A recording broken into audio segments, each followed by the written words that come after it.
Television news at 12. I am Uyai Imam. Come to you live from Uyo, the Akwa Ibom State capital. Let's take a look at the headlines. President Tinubu OK's appointments of Ada, Shagari, Inayati, and Niwa. Men advocate for greater recognition and support amid societal challenges as International Men's Day is marked today. 9 people reportedly killed in Russian attack on western Ukraine. We'll bring you the details of these stories and more in a moment.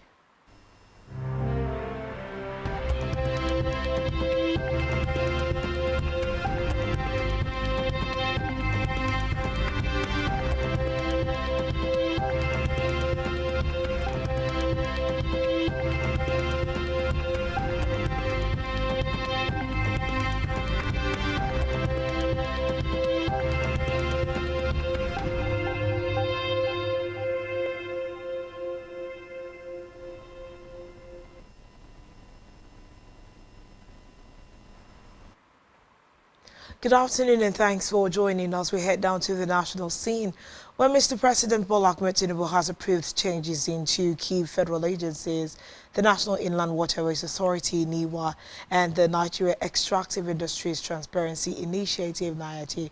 He redeployed and appointed officials to strengthen transparency, accountability and effective service delivery in strategic sectors of government.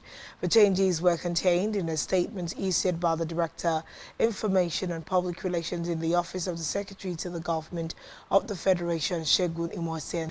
According to the statement, President Tinubu approved the redeployment of Musa Sarki Nada from his position as NIWA chairman to serve as Executive Secretary of NIATI.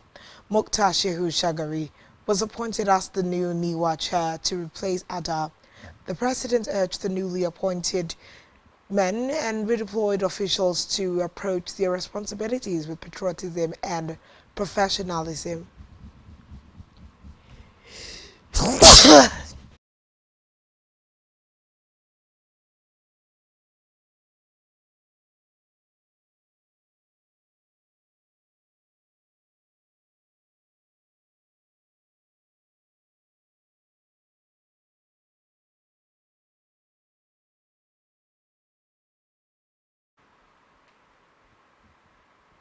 Still looking at the presidency, the Vice President of the Federal Republic of Nigeria has restated Nigeria's readiness to do business with the rest of the world. Shettima gave the assurance when he received a delegation from the Advanced Energy Partners on a courtesy visit to the presidential villa, Abuja. He said that the ongoing reforms undertaken by President Bola Tinubu's administration across different sectors was opening new opportunities for investment. Shettima noted that the Tinubu-led administration, through specific policies and intervention, was creating the enabling environment for the economy to grow and attract foreign direct investment. In a separate development, the federal government has expressed concerns over the decision of the United States to exclude it from participating in the U.S. rapper Nicki Minaj'S event on the alleged killings of Christians in Nigeria.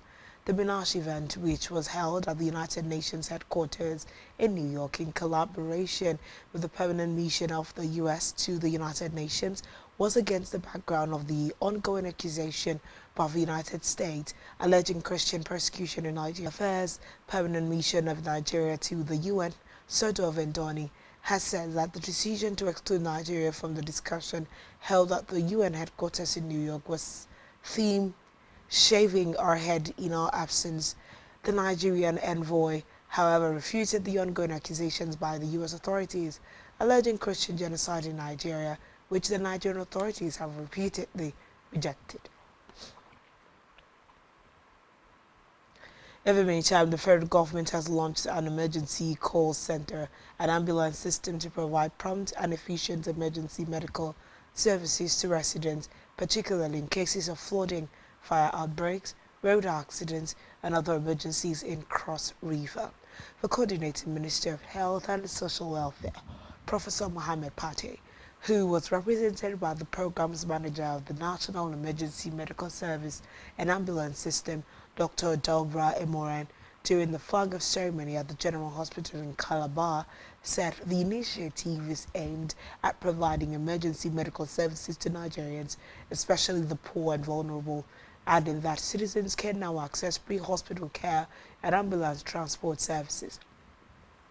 He stressed that the initiative aligns with President Bola Tinubu's renewed hope agenda for health and the Nigerian Health Sector Renewal Investment Initiative, ensuring that Nigerians have access to quality emergency medical care.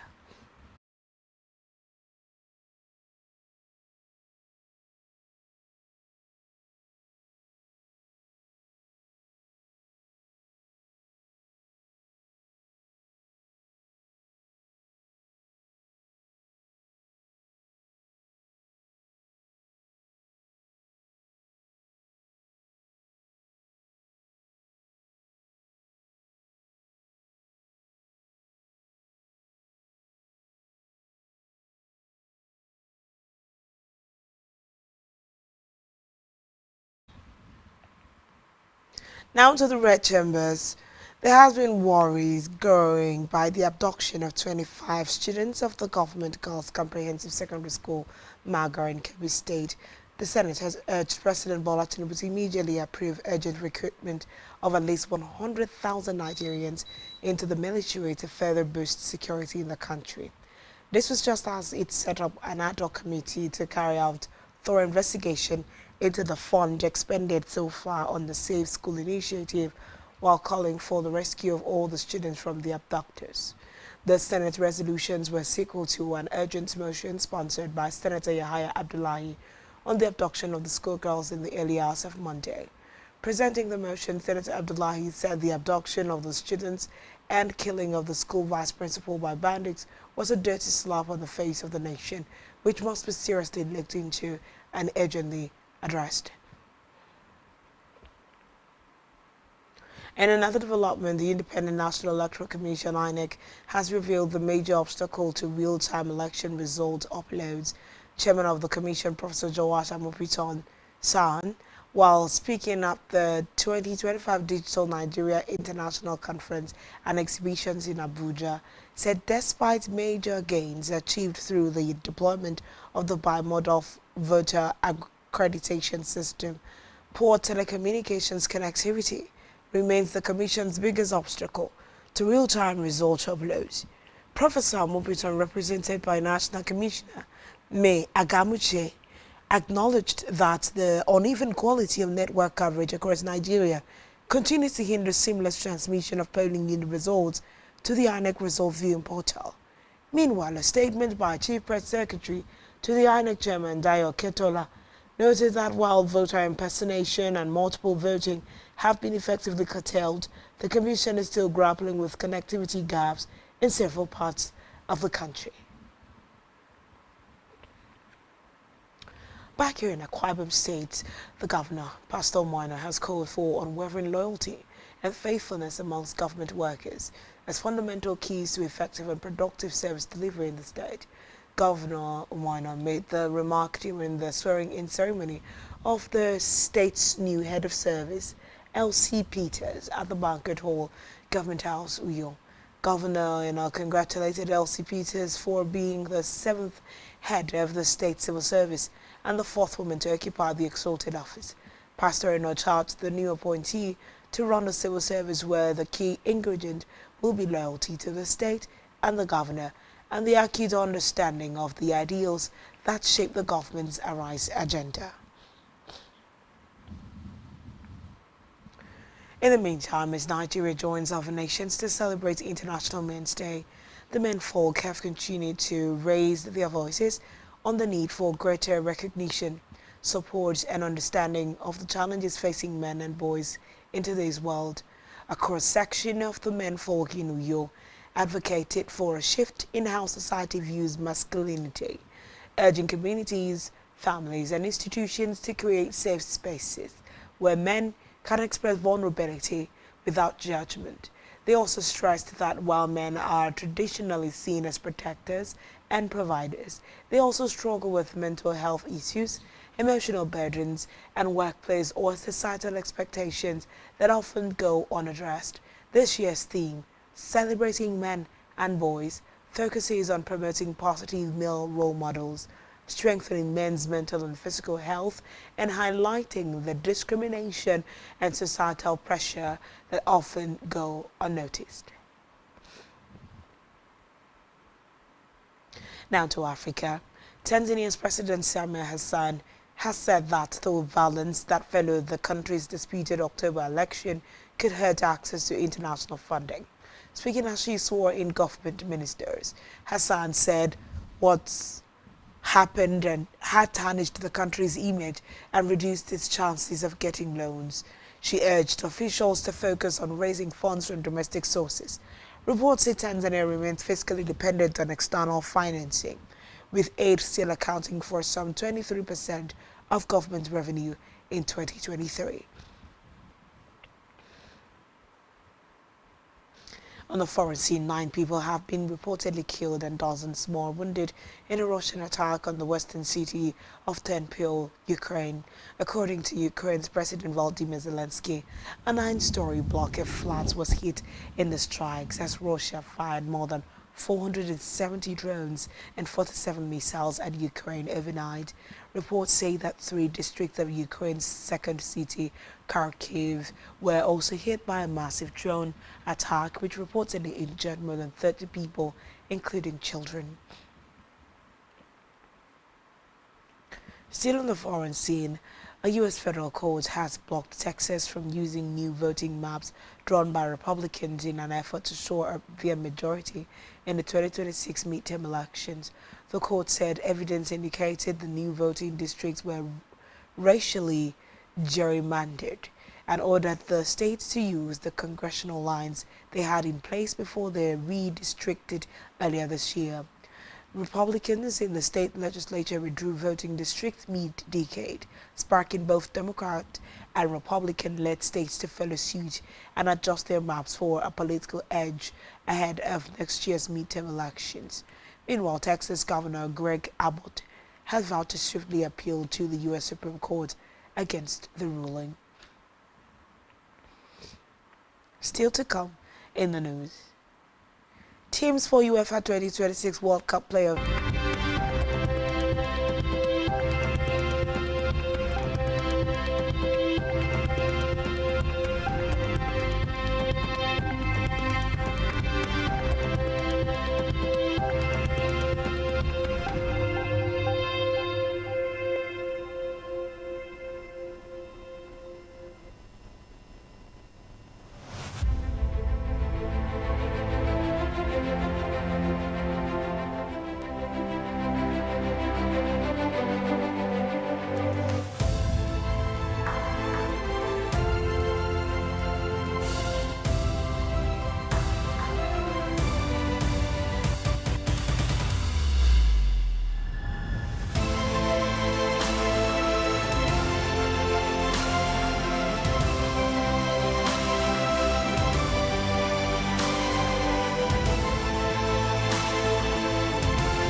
Welcome back and thanks for staying tuned. It's still the news at 12. We head now to the rest of the news stories.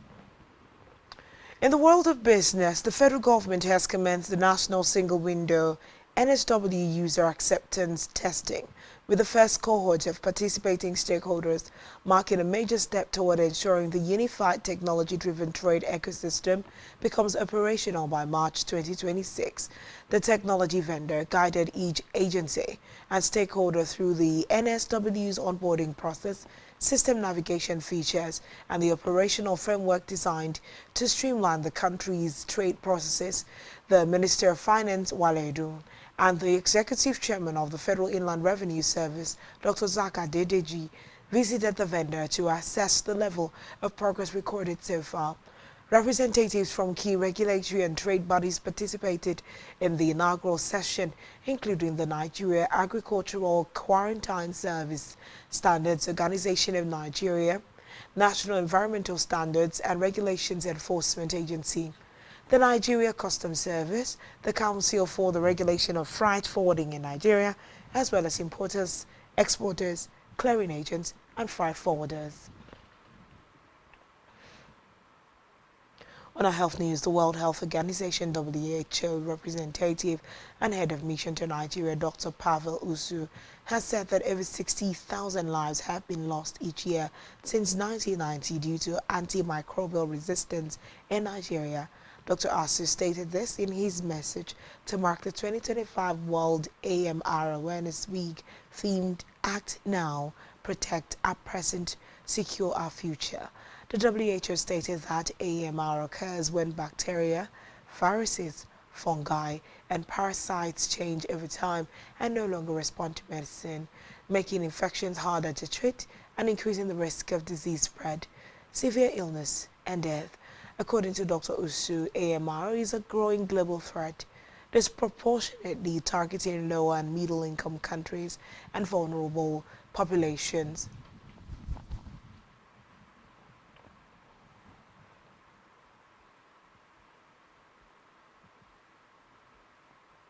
Now to sports.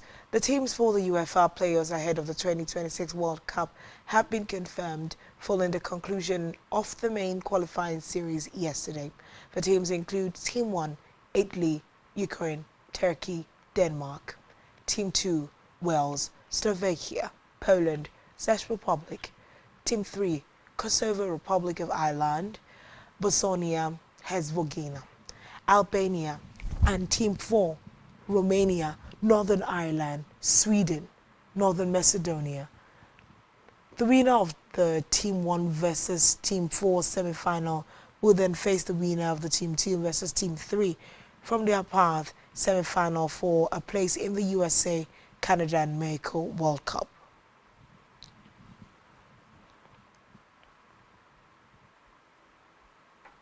Still in sports, I beg your pardon, Spain clinched automatic qualification to the 2026 World Cup despite drawing with Turkey in Seville. Luis de la Fuente's side finished the campaign top of Group E, having won and kept a clean sheet in 5 of their 6 qualifying matches. The result means only England will end the European World Cup qualifiers, having not conceded a goal. In the world of entertainment, Grammy-winning Nigerian singer Damini Ogulu, also known as Burna Boy, has reacted to criticism over his recent action where he kicked a couple out of his concert in Denver for sleeping while he was performing.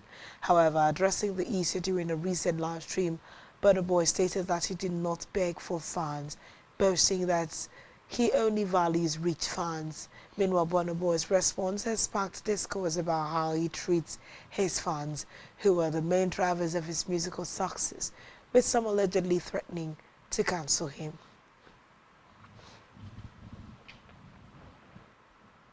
And that's all we have on this news bulletin. Do well to follow us on social media. Subscribe to our YouTube channel, all of which you can find on our website, spectrumtvlive.ng. This has been Spectrum Television News at 12. I am Uyai MM. Thanks for watching. Do enjoy the rest of your day. Good afternoon.